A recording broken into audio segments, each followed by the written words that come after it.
Hi, welcome to the Jess plus Scott plus you show today, and boy do we have a treat for you. Before we get started, I wanted to take a minute and just say, hey, have you ever met yourself in the middle? Sometimes we have these expectations that other people give us, and sometimes we have these expectations that people give us, or excuse me, that we give ourselves. But what if we met in the middle? What if, in an attempt to learn more about ourselves, to know ourselves more, and to be able to also keep up with our changing self, because we have a past self and a future self and our self right now, and while they may seem similar, they may sometimes be drastically different on the path and the journey that we're on and the choices that we make. So I want to invite you to reflect. When you think about your past, do you get excited? Or can you really not remember pieces of that past? Or when you think about the future, do you get excited? Or you're kind of like, I don't really want to think about the future. If you like your past and you relish knowing that past, or you like the future and you like going towards the future all the time, that actually allows you to support yourself. So when you get stuck, or you're looking for more momentum, or you're looking to refuel your purpose or your drive to keep going, and sometimes just when we need to shake things up, we can rely and go back and go, okay, I'm going to go to my past and I'm going to remember things that helped me through some tough times, or I'm going to remember some things that really helped me in this moment, experiences I've had to keep me moving forward. And the same for the future. Okay, I know where I'm at, I know where I'm going, what does that look like? Dreaming and thinking and all that good stuff to be able to build that. So I invite you to think about that.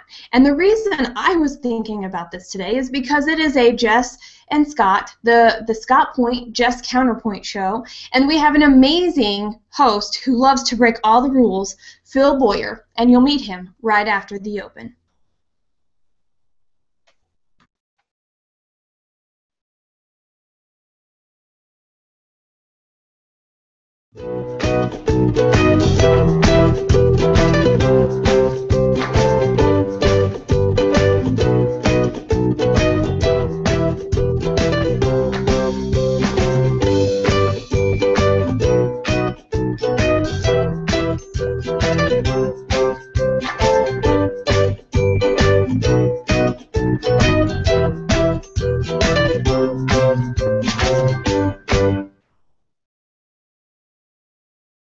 Okay, take it away, Phil. It's all yours.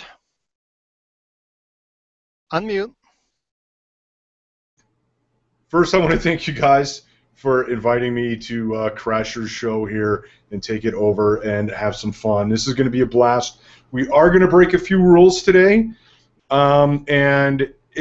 I'm going to break. The first rule we're going to break is I want everybody watching to play at home too, because we're going to go on a little journey. We're going to go on a journey of discovery, and what Jess just said just is like perfect. It was a perfect lead into this show, because we are going to kind of do exactly what she was talking about. So let's have some fun. If you guys have questions, I don't have Comment Tracker, but I do have the event page open in another window. So if you have questions, bring them on, and I'll sneak them into the show here, interweave them in there. So, Jess and Scott, are you guys ready? Yes, because I'm forward thinking. I'm the one that I think about the future. And I'm the one who's always looking towards the past. But somehow Jess and I always seem to, meet at the same point, though we take different paths. Awesome. Okay, the first question, we're going to start out with something a little fun. When you got home from trick-or-treating as a kid, what was the first candy that you just had to hunt for and have first? I'll answer that. That's easy for me. It's that candy that was the chocolate on the outside and the peanut butter on the inside. What's that? Reese's peanut butter Oh, the peanut butter cup? Yeah, my favorite, all-time favorite, till this day. I used to eat two for my first at the same time. One would be Snickers combined with the peanut butter cup. Oh, okay. And they would go at the same time. Okay, let's take a detour, because this is something I've been wondering. You know how they have the little tiny Reese's peanut butter cups and they're a little taller? right? Kind of like bite size, and then they have the regular size ones. Do those taste different to Yes. you? Okay. No. No. Okay. Interesting. I think they taste different. I don't know why, but they do. They do taste different. I don't know why either. I think it's the ratio of the chocolate to the peanut butter. I really think that wider amount, just, the bigger circles, just the right proportions of everything. Not everybody has the same density of taste buds in their mouth as well, on their tongue, and I am at the lower end, so I'm the easiest person in the world to get along with because I like almost anything. I am not a discriminating taster. All And right, that's now the let me reason take why another detour. Okay. I'm going to take another detour. Okay. This show's off track already. I love it. Okay, Scott, since your taste buds are on the lower, can you eat spicy foods? No, I don't like spicy foods. Okay, It makes so me uncomfortable. I can't imagine why anyone would want to make themselves that uncomfortable. Yeah, Phil knows I don't like spicy food. So do you, Scott. No. All right. You know, Jess, Pepper's we a should be little taking spicy notes and sometimes. ask Phil the same questions at the end. Go on, Phil. Oh. Oh, we get to ask the same questions at the end? Okay. All right, so let's dive into some of the harder questions. What was your favorite toy as a kid? And there's a follow-up to this. Well, hang on a second here. These aren't the questions you told us you were going to be asking us, Phil. I Are didn't you tell you breaking that. a rule or two? Oh no, we're getting there. We're getting there. Okay. It'll all make sense at the end. Go ahead, Jess. Okay, when I remember playing with toys, which I read by the time I could remember a lot, and of course I don't remember the past very well. So if anybody gets into conversation with me and I'm supposed to recall details from the past, I admit from the beginning my perception and understanding and remembering of that will be very different than yours. Always is. So I'm going to look back and I'm going to say My Little Ponies were my favorite toy as a kid. My Little Ponies. Okay. My Little Ponies. Okay. Scott?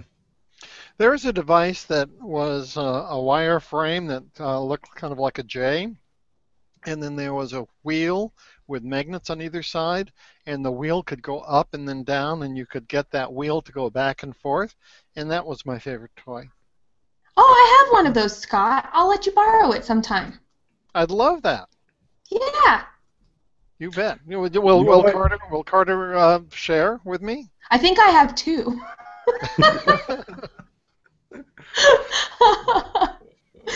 So yes. Well, I think Jess hacked into my computer and got all the questions ahead of time, because my follow-up question is, if you allowed yourself, do you think you'd enjoy that toy today? I would say yes, and unlike you, where you can get your My Little Ponies right behind you, mine has disappeared because I do have to take turns with Carter for my My Little Pony.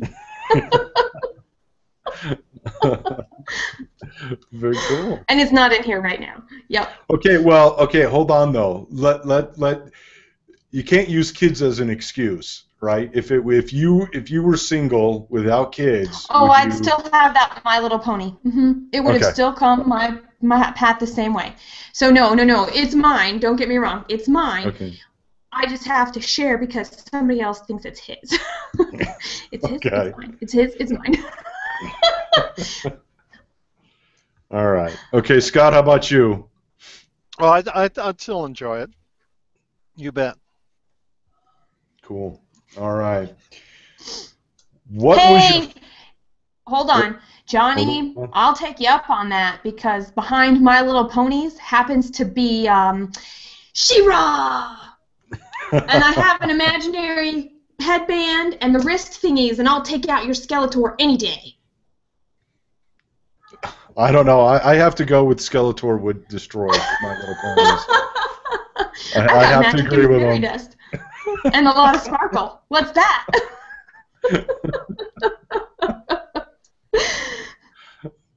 Oh, man. Okay.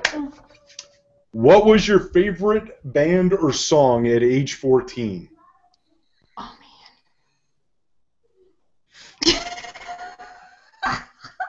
I'm going to go with what first popped into my head, and that would be New Kids on the Block when Jonathan sings Happy Birthday. Okay. All right, Scott, your turn. Yeah, you're going to love my answer for this. Music has never been an important part of my life. I couldn't give you the lyrics to a single song if my life depended on it. I couldn't tell you. I couldn't tell you a favorite band. I mean, I knew about the Beatles, I suppose, and I was there and so forth. But on a scale of 1 to 10, it hardly even registers. Is that true today? I mean, music is to me like food is to me. If it's really nice, good food, I really enjoy it. But it is not, it is not as if I am driven by music. Okay. All right, fair enough. If you can believe, you of all people can believe that. I know. You know what? It's music is an interesting thing. I think a lot of people tend to like it, but there are some out there that don't find it as soothing or as powerful as others do. So that's fair. NKOB, I've got help. I've got friends. Go Kristen. Go Kristen. That was the first concert I ever went to, also. Oh, okay. But I don't have favorites anymore, so I would have to say these days I'm more of a I like all music. Well, you guys just ruined my second part of that question. Was what's your favorite band or song today? Okay, you're gonna see how you guys grew from back then to here. Well, I could choose a few right off the top of my head. That's a weird smattering, but I don't have one. Okay, let's get a couple then. Okay, let's see. What was it? I like anything by Journey. I like anything after, what is it, 1988 or 1990 Metallica, and I like, why can't, I'm horrible with names. So, hang on. Scott, you can jump in while I think of the others because it's going to take me a minute.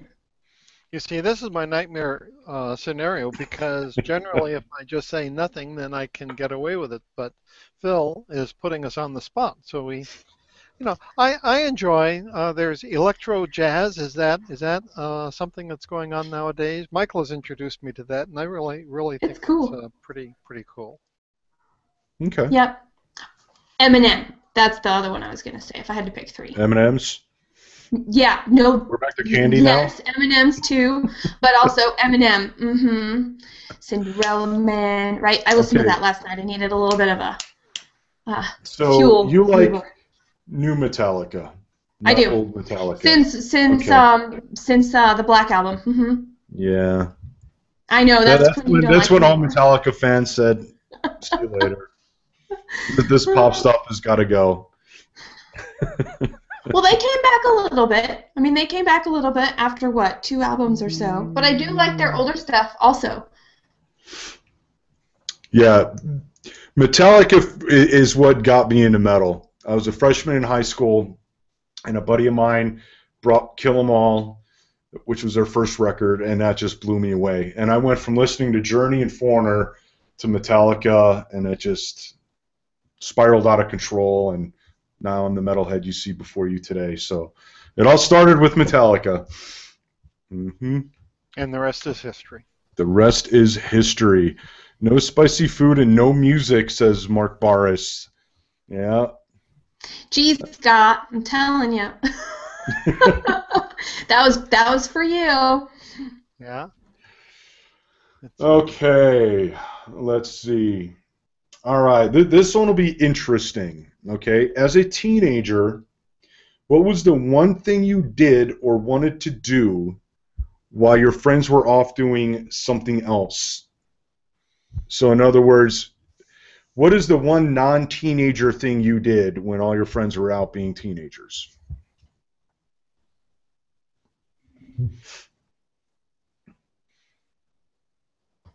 You're muted. Is that like I was reading astronomy books or biology books or a variety of fiction. Is that what you're talking about, or are you talking about something else? Well, like for me, I play fireman instead of being your typical teenager. I went and wrote on fire engines and stuff as a Oh, teenager. I see. So something along those lines. I went to science competitions. I competed in science competitions. Okay. But that's as close as I get, I think. Okay, I had Scott. jobs. I worked. I worked at a TV station when I was sophomore in high school. I did the 4 o'clock Jackie's Journal, and then came back for the 10 o'clock news. And then in my the senior year of the senior year in high school, I worked at a radio station from midnight till 6, Monday through Saturday. There was an automated radio station, so I didn't have to know the bands, or I had to run the equipment. I didn't have to know music, but that's what I was doing that none of my other friends were doing. So let me get this straight. The guy that doesn't like music was a DJ. No, I wasn't automated. Well, that's kind of true. I think I've worked at a number of radio and TV stations. Most of the radio stations were automated because it just turned out to be that way. But I worked at a classical radio station in Reno for a while, and that was fun. I had the program director record. He would select all of the music, and then I had him record the pronunciation of all of the names of the music and the composers and so forth on a reel-to-reel tape recorder. And he could just rattle them off very quickly. And then what I would do is I would listen to that just before opening the mic, and then I'd open the mic and I would say, this has been, Rachmaninoff, and said a few things about what was just playing, and that it was KCRL radio in Reno, and gave the news and so forth, and went back to music. So that's one of the things I did. I was a country western disc jockey for a while, and worked at a couple of Christian stations and so forth. So you're right. It was not a good fit in terms of the music, but most of the stations I worked at, it was more of an equipment operator. Okay, well, you know what I have to do right now, Scott? I need an example. I need you to pretend to be a DJ and give us an example of your DJ skills. Mm-hmm. I used to be really good at it, and I used to have a broadcast voice. You're listening to KBMY Radio. Ends another day of broadcasting. KBMY Radio broadcasts on an assigned carrier frequency of 2053. We broadcast 7 days a week from 6 a.m. till 1 a.m. in the morning. We're wishing you a very good night and a very happy good morning. Something like that. Awesome. There we go. Scott the DJ. Yeah! You never knew. You never knew. No, I knew you had the TV thing in your past, but not the radio. That's cool. All right. Mm-hmm. Kristen, no to Genesis is Metallica. No, they're not synonymous. I'm gonna unfriend you after the show. That's it. Oh boy, I'm afraid to ask what you're gonna do to me after the show. I'm kidding. I'm just kidding. Genesis is a quality band. I do like Genesis. But no, they're not the same as Metallica. No, they're actually really not. But we'll give that a pass, Kristen. Yeah, I think she's just trying to stir up some trouble. That's what I think she's doing. Oh, well, there's nothing wrong with that. That's right. Stir away, right? I mean, I could throw people in here like Katy Perry or Philip Phillips, or I like all of that too, and that's way out of the realm of I know what you like, Phil. So I was trying to stay somewhat in the Phil realm. I'm influenced by the people around me. Yeah, Johnny's asking me what do I think about Judas Priest. #1 band, best band ever. It used to be Iron Maiden, but Judas Priest, I think they're better than Maiden. So, hello, there we go. Ray A. Miller. Glad to see you're here. Yeah, hey Ray, what's going on, man?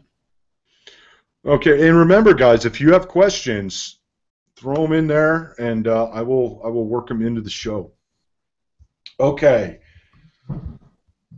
Talking about causing trouble, were you a rebel as a kid?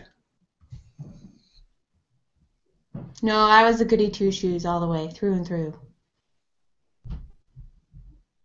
Yeah, no rebellion at all. No sneaking out. No listening to music your parents hated and turned it up to 11. None of that stuff. No, the craziest thing that I think I ever did, and I can't believe that my parents actually were okay with it, they went out to do something on New Year's Eve, but we had a curfew of, I don't know, something like 12:30 or something. So I was like, well, I'm not going to want to leave anywhere at 12:30, so I invited everybody back to my house, and that included a band, and they set up in my basement, and I just had all these people over, and I had a live band one year for New Year's Eve.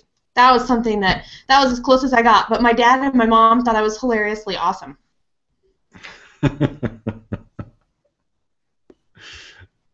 Nice. Okay. Scott, you were sitting there with the long hair and stuff. Were you the rebel? Yeah, I was, but I wasn't a rebel in the conventional sense.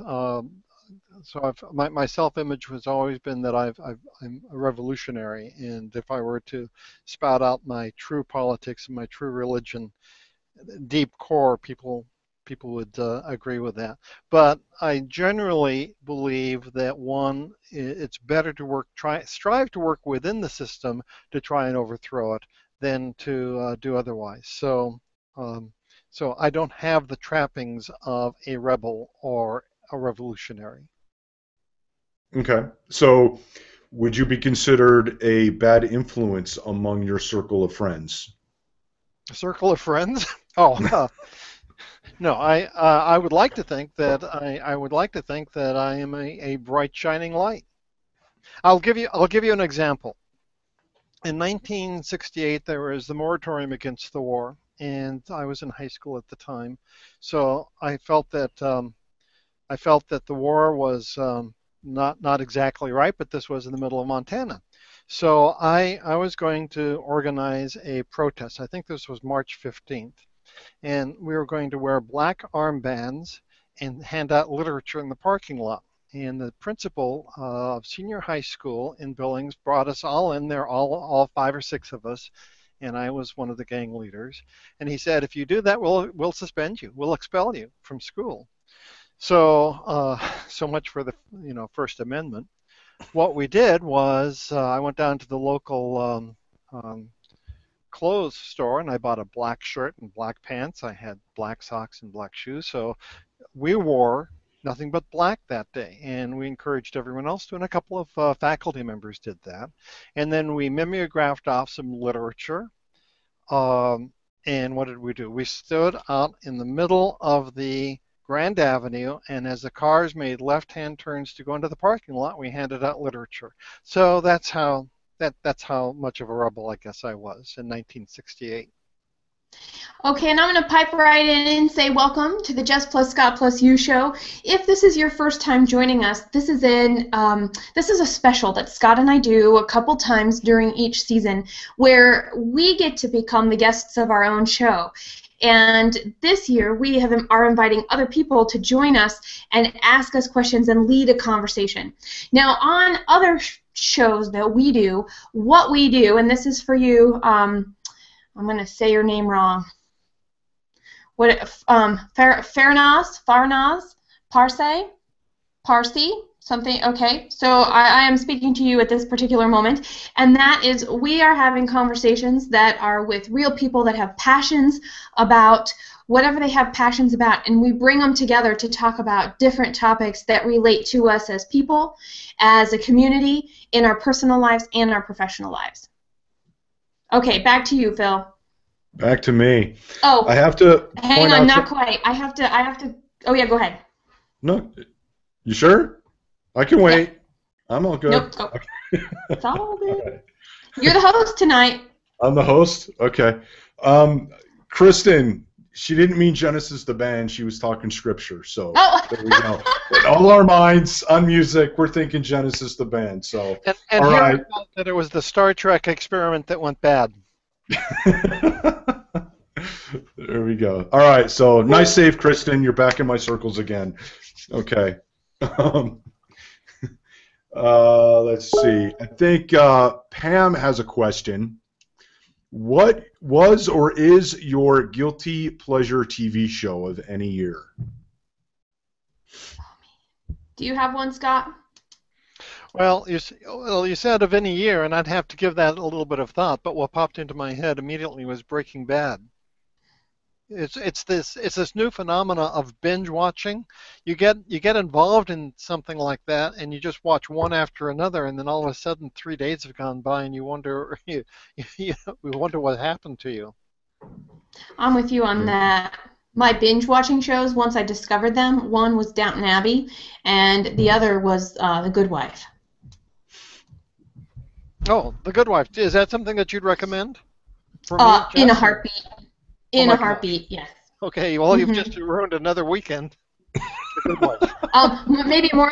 There's like 6 seasons now, I think, 5 or 6 seasons. So it's going to be a little more than a weekend. All right. We're not going to see Scott now for a while. Next week, you'll know why. Scott couldn't make it because he's watching The Good Wife. Oh, that's too funny. Okay, let's see. What do we got here? Johnny says, Phil, nice pink ponies, metalhead. That's right. I'm telling you, see, That's My right. Little Ponies are everywhere. That's right. Even today. That's right. Right next to my Hendrix gin bottle, so at least I have the boosting going. Okay, where are we here? Where are we? Okay. As an only child, I sometimes wonder if I'd be a different person if I had siblings to fight with and tattle on and confide in. Now, Jess, do you think you'd be a different person if you were an only child and you didn't have siblings to do all that with? Yes, I would be probably a very different person.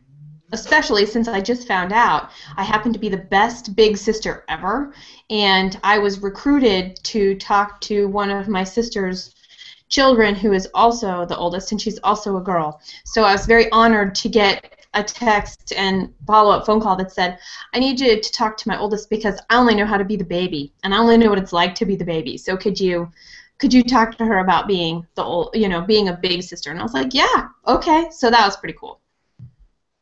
So how do you think you'd be different? Do you think you'd be less of a leader? Do you think you'd be... Oh. Wow. Okay, now you're asking me about things that in the past I don't already remember, and the things that might be different if that was in the past that I don't remember. All right, hang on. I would say that I would probably strive, and I'll be completely honest, and because this is just me and my personality from looking at where I am today, looking backwards, I would probably strive to be more in the middle than I actually am today, because I wouldn't have had anybody to help me get to the point where I'm like, okay, who is my personality? What is that? Because it's different dealing with people in your own age peer group in addition to your own family peer group. And remember, I'm not an only child, so bear with me when I say this, that typically only children, and I can see this a little bit with Carter right now, he is an only child, and he may stay an only child. So he relates to us at a different level, and we are, and he doesn't have anybody in his peer group. So it's very interesting because the dynamic of where do I find my edges and what's my place is very different than if there were more people filling up that same space. Cool. Now, Scott, what about you? I don't know if you have siblings or not. That's one thing I don't know about you. So Well, I'll pose that question to you either. Well, do you have siblings? Well, I had a brother and had a sister. Yes, so I grew up with siblings. And I do not know. I don't know if how anyone could possibly answer that question because it is so speculative and there are just so many. Of course, you'd be different because it would be such an entirely different world in which a person was growing up. What I You figured crack me out- up, Scott. What? What'd I say? Come on, speculate away. Let's gossip a little about our own past We're selves. trying to have Well, fun. that was just the preparatory for what I was really going to say. Because my brother was 8 years older than I, and my sister was 4 years older than I, and I eventually figured out that I was a joyful surprise, shall we say. So by the time I came along, my folks were older than most parents are at that age, and they had already kind of gotten past being young, parents of infants and so forth. So I grew up being treated very respectfully, not like a young adult, but they had finished with a lot of things, so they used big words around me, and they it was just one of those things. So I think I had a little bit of a different childhood because of the spacing of the kids, and because my parents were a little bit older, and because they were exhausted as parents, so they didn't put the parental effort that they did for everyone else, Jock and Stephanie, in me. That doesn't mean that they weren't the best parents in the world and they didn't love me tremendously, and doesn't mean didn't have a great childhood. It just means that it was different than it was for, my siblings. That's the best answer I can conjure up for you, Phil. So was it different in the sense that you had more responsibility, as in to take, I don't want to say take care of yourself, but they they had you do more than maybe like you weren't as pampered? Um, yeah, I guess so. I'm not sure if I could describe it much further than I always I always felt that they treated me like they would have like they treated Jock and Stephanie. They didn't treat me like a kid.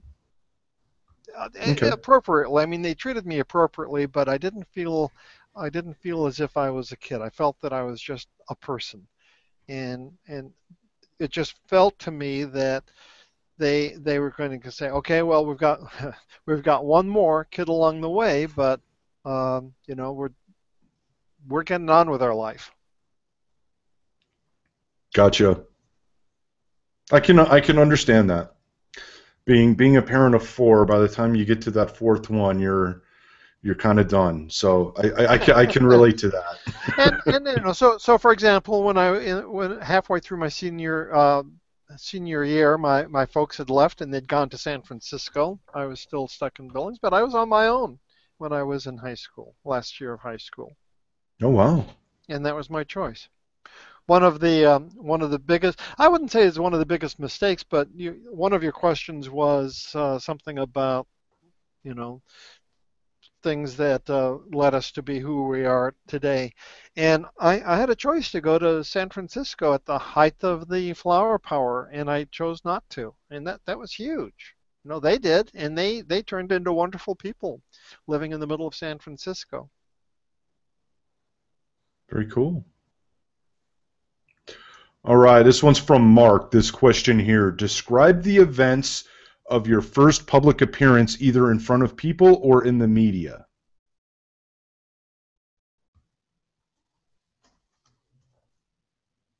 I was in ninth grade at special speech, and special speech meant that it was an honors speech class, and I was in front of the entire Lincoln Junior High School, and I froze. My debating partner and I were at a disadvantage because our opponents had run a microphone outside the window and then into the room that we were practicing with, and they knew everything that we were going to say ahead of time. And so they got up and they rebutted everything that we were going to say in terms of the argument.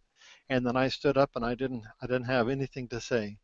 And so everyone started laughing, and the seventh graders were out in front, and I could kind of see them. And the seventh graders I was in ninth grade, the seventh graders were so innocent, and their laughter was so,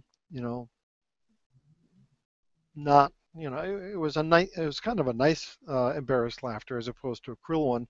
And that kicked me out of it, and I was able to continue on. But that was my first memory of being in a real public. And here you are today doing live shows every week. And now I'm doing live shows. It's just like sitting over a cup of coffee in Starbucks.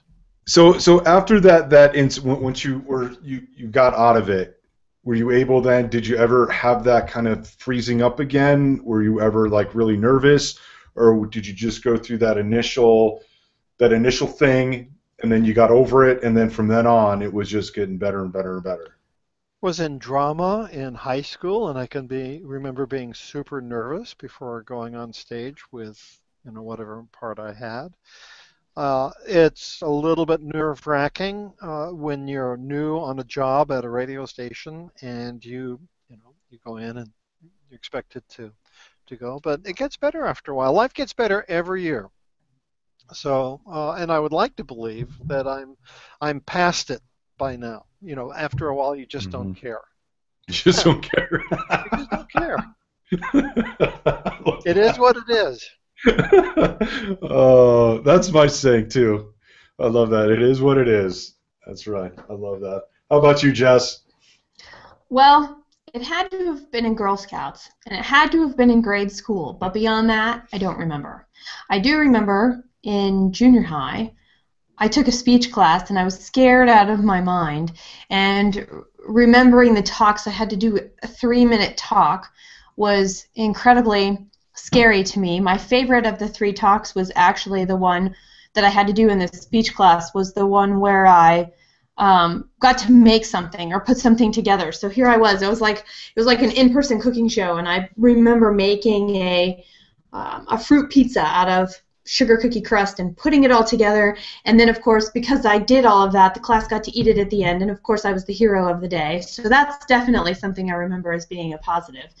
I also remember when it was my responsibility to come up with something or address a group as I got into high school, that I was very sharp, and not like sharp smart, but sharp like Scott, help me out. A sharp tongue. Yes. I was a little brutal. You had very expressive quips. Well, yes, and I also was trying on, trying to find out who you are and modeling behavior that I had seen and observed and was experiencing, and knowing that it didn't, and this is actually really interesting, and knowing that that style did not resonate with who I was or who I was becoming, but it was the only way I knew how to talk. And so it was that was a very big growth period in terms of how was I going to go? Was I going to go down this is one of the forks in the road for me, was I going to go down a path where I was going to adopt what I knew, or was I going to love what I knew and change courses and run towards something different? And I chose the latter. Very cool. My answer to that is, you guys are going to crack up, and this one's for Mike Svensson out there. My first time talking in front of people was in speech class in my freshman year, and I forget what the circumstances was, but we had a choice where we either had to give a speech or do a lip sync. I chose lip sync, and I did Detroit Rock City from Kiss, but I just didn't get up there and do lip sync. I went all out, and I actually did the whole makeup. I did Paul Stanley, the whole 9 yards. I had to go to the bathroom down the hall and put my makeup on, and I'm walking back to the classroom. Everybody's looking at me weird.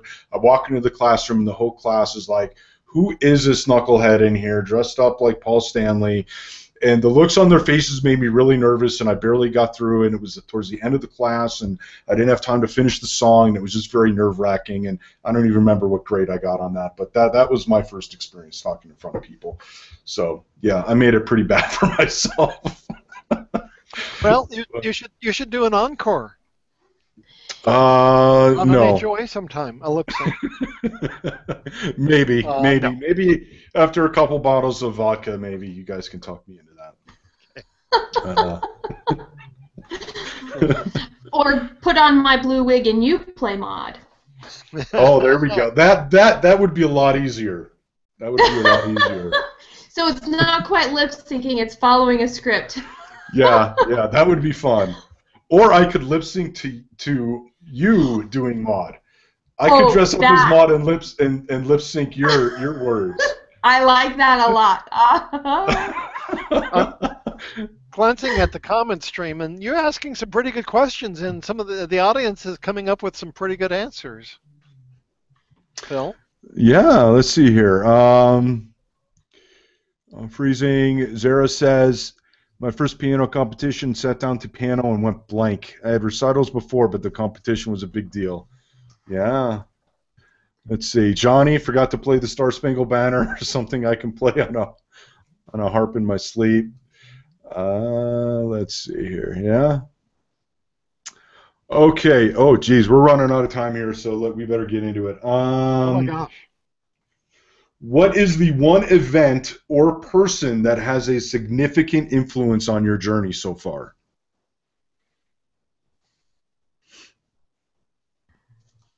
I can't choose one. Oh, there's Because only for one me, right it's every answer for single me. person. Oh, well, then you go. I'll go first. Jess. Oh. Wow, No, okay. Scott. Wow. I'm surprised. Okay, so the obvious follow-up is why. Oh. Oh, now I'm not going to let you off the hook that easy. I know we're running out of time, but we'll go to 10 o'clock, so. Yeah, exactly. Everybody, we typically have a 45-minute show. This one may be longer. Well, it's just been a wonderful ride the last couple of years on G Plus, and these weekly shows with Jess have just been a real blessing. I agree. Thank you, Scott.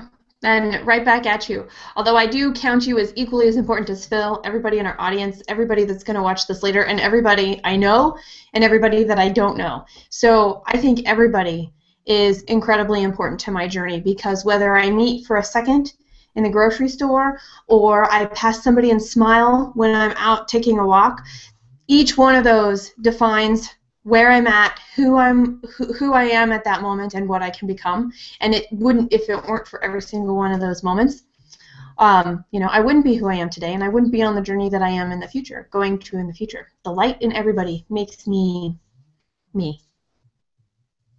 There we go. All right. Definitely not the answer I was expecting, but I should have from Jess, because that's where she goes. All right.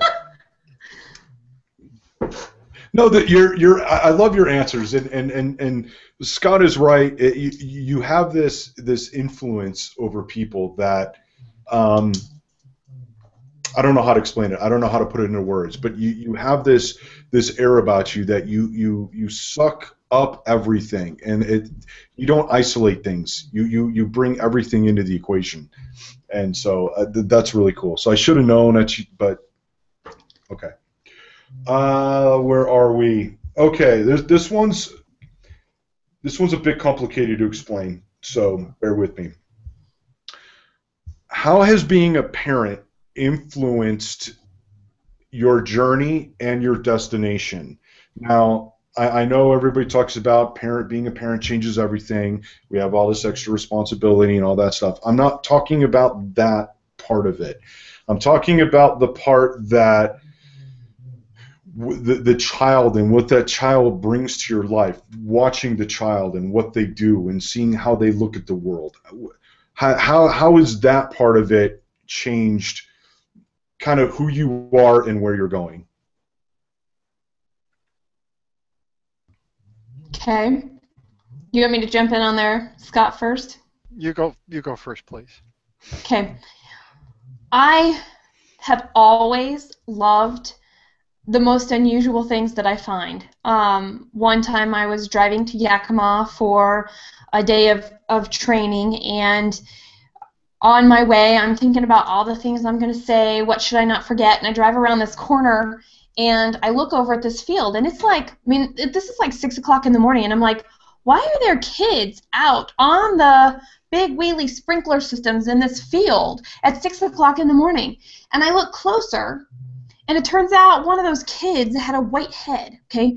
And then I see, oh no, there are two kids with white heads. And then I'm like, wait, these aren't kids at all. These are bald eagles. There were 2 parent, full-grown bald eagles and 3 baby bald eagles sitting around in the middle of this field. And I relish those moments when I see them. And so being able to be a parent and how that journey and watching Carter emerge as a person and seeing things for the first time it's just really awesome. I'm like, wow, okay, maybe I did that as a kid too, even though I don't remember it. And I'm glad that he's having those experiences, and I hope he has them as long as possible to experience the world and discover the delight, and sure, deal with the hard stuff too, but let that shape and hopefully he will grow up and maintain that curiosity and that excitement for the small things in life, to really have an open heart and be able to experience his world fully. Very cool. Scott? Well, my answer for you is going to be very unsatisfying because I'm right smack dab in the middle of parenthood. And anyone who's had, and well, you have had as well, teenagers, know that it's hard to be able to to write the future chapters, to be able to say, oh, well, of course, right now we're in chapter 18, and by thus and such chapter 21, chapter 22, it's a story that writes itself. So I'm going to defer on that question until after I know, if not what the last chapter is, at least after we get through the denouement of the story. Right. Teenagers are a difficult thing to go through, those teenage years. We had 4 in our house at a time, all at one time, and that was a nightmare. A big, big nightmare. So I understand where you're coming from, and it's a little hard to see. It's a little hard to see life, actually, when you've got that kind of roller coaster of emotions and attitudes going on. It's kind of all over the place. So I hear you. Let's see here. Okay. Last question. I do have some other fun questions if you guys want to dive into those, but what is your favorite toy as an adult right now, and why? And no, you cannot pick a significant other. Well, drat! How about a non-significant other? Okay. We're all significantly insignificant, so there. Oh, there you go. Okay. Wow.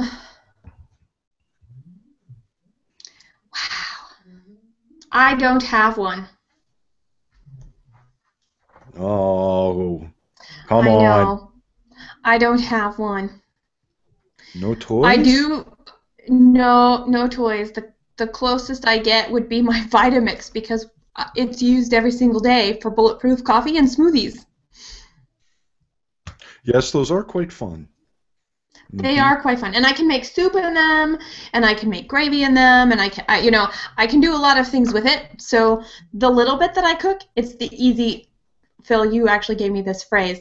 I only cook things that are easy. I don't remember the phrase that you used, and so the Vitamix helps me do that. I'm a lazy cook. Thank you, lazy cook. That's what I was looking for. Mm-hmm. Okay. Scott? Well, boy, we just must be super boring, because I don't, I mean, one could say something like the computer, and we have lots of fun with that. It's a playground. But I don't know if I could answer that question any better than Jess can. But I can ask the question. What about you? What is my favorite toy? How would you answer your question, Phil?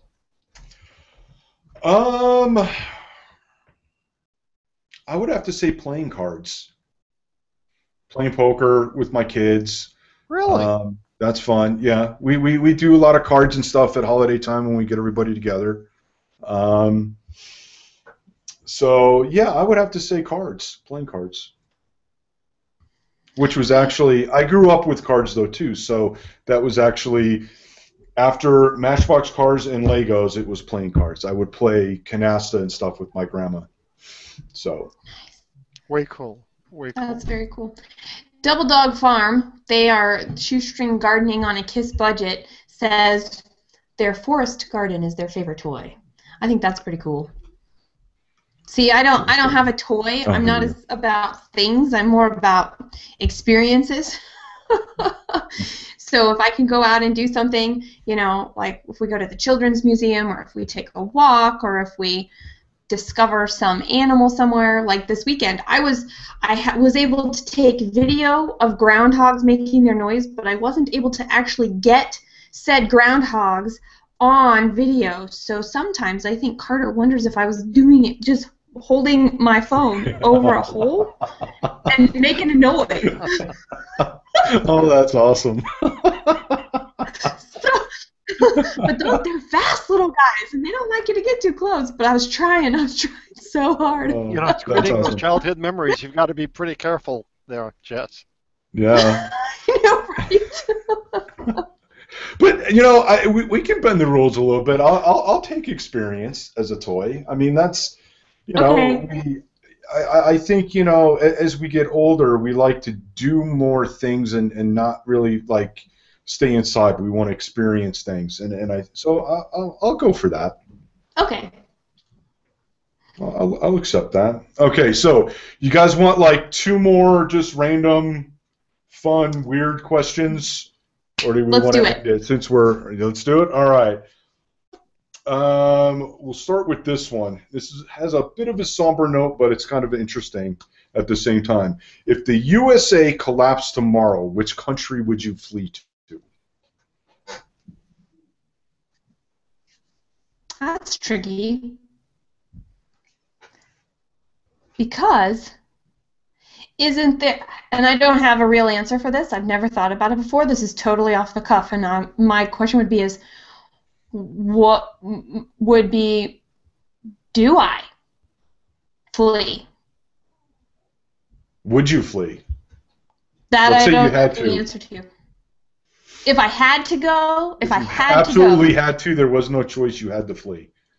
I would go to the closest country to me, and that would be Canada. Okay. Scott? Well, I've got a conventional answer for you, and then my real answer. I mean, the conventional answer also would be Canada. I've always felt that Canada was what was the America that America should have been, but that's an entirely different. Yes, and this is not supposed to be a political program. The other thing is that were America to absolutely totally collapse, then what in fact would happen, one could hope would happen, is that the world would come together as more of a unified world, a post-nation state, new world order that would correct all of the ills that we've got nowadays, and that we would be able to evolve into the next stage that we're supposed to be going to. And as long as we've got the Americas and the Russians and the, you know, Sarah Payton can see Russia from her doorstep, I guess. You know, we're kind of stuck where we are. So I would say that if America were to collapse, we're out of the ashes a new phoenix to arise. I'd go towards that. Be very optimistic that it would be something that would be better than what we've got today. And as far as I'm concerned, the internet and Google Plus and Hangouts on Air that are borderless are helping lead the way. Good point. So there you go. All right. Kristen says she'd hunker down and contact Carolyn and Greg Trujillo because they have all the practical knowledge. Yes. And Zero is with you, Jess. She would ask the question, would she flee? I mean, honestly and truly, because if something like that happened here, it would also be happening other places. I think we would have a little bit of a ripple effect. And so going along with what Scott said, that's why I would ask the question. I would really need to look at it, because maybe staying right here is exactly what is necessary to get to the next evolution of what our society and our expectations are becoming as a whole. Mm-hmm. Edible Right on. landscaping, permaculture. Yeah, edible permaculture. You guys are right up my alley. I love permaculture and the edible stuff. And they can see Canada from their house. Yeah. That's awesome. Nice. Okay. I want to go backtrack a little bit to the favorite toy. Johnny says Spotify, basketball, red wine, Othello, and chess. Oh, I like Othello. Give me a few games, and I'll give you a run for your money, but I'm out of practice. Yeah, we'll have to get together Yes, and do an see, my Othello. dad- You guys teach me. Oh, okay, yeah. And my dad used to, right, rummy. My great-grandpa used to play rummy with me, and he was ruthless. The first time I ever beat him, I let him win every time after that. And my dad was also ruthless with Othello, but I actually got pretty good at that and could beat him more than once. Unless I beat him once, and it was my thing, and then he let me win. I will never know the answer. Oh man. Okay. Let's see. Last one. We'll end this one real fun, and I want everybody in the audience to answer this too. What was your favorite after-school snack?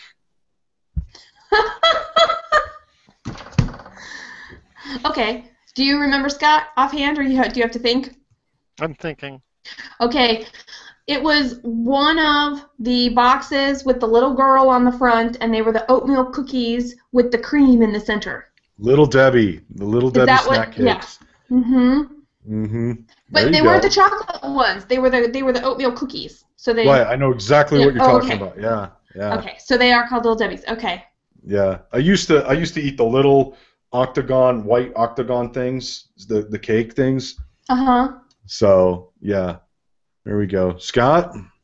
Boy, I don't know if I have a favorite after-school snack that I could tell you. I could make something up, but then that wouldn't be. I bet it was raw ghost peppers because you like the spice. How'd you guess? I just got that vibe.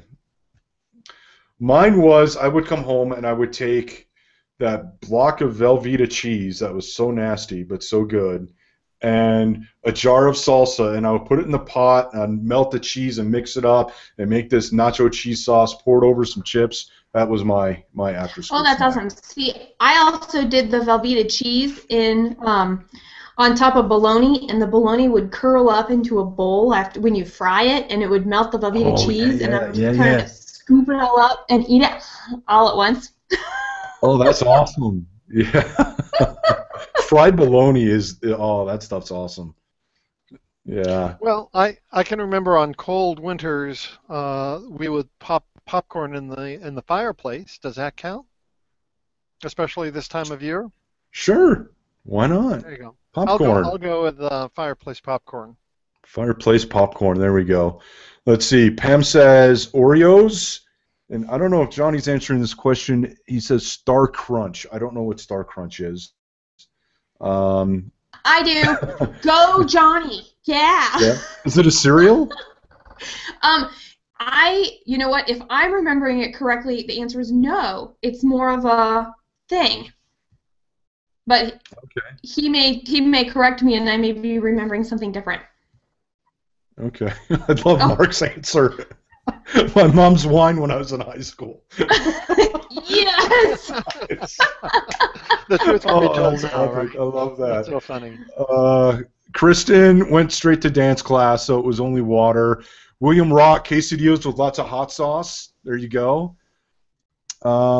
Trina says, we didn't have snacks in my childhood, 30s and 40s. Okay. Yeah, that was a rough time. Okay. There we go. That cracked me up. This has been Jess. Hasn't this just been one of the nicest, best Jess plus Scott shows we've ever had? Yes, I enjoyed it very much. Yeah, Ammon was a tough act to follow, man. He raised the bar, so yeah. Well, I have to say, you met it and did it all rule-breaking style, so rock on. Rock on. So thank you. All right, everybody. Thanks for hanging with us for an extra, it looks like 17 minutes by the time I finish our close. You are watching the Jess plus Scott plus You show, Season 2, where we are talking about the supreme unselfishness, putting yourself forward, except for in our counterpoint shows when we're talking just Jess and just Scott. Thoughtful conversations with people passionate about personal and business development. We all want to grow, learn, and share together. So comments, ideas, thoughts, please leave them here on the event page of Google+, here on the YouTube page, or on any of the posts that you see on the social networks that we are sharing this out to. Thank you to Scott from the Scott Treatment, which businesses capture the potential and power of video through post-production. Find out more from thescotttreatment.com. Thank you to Phil, our special guest host, and you can find him at philboyer.com, where he is breaking rules with entrepreneurs and helping you look at things in a new way to really dive in, develop, and get results. And I'm Jess Dewell, and I work with business leadership that wants to be far ahead in the industry and set some standards, as well as letting the work that is being done ripple out into your community and into the world. Let's connect. Visit my website, jessicadewell.com. Thank you for watching. See you next time. See ya.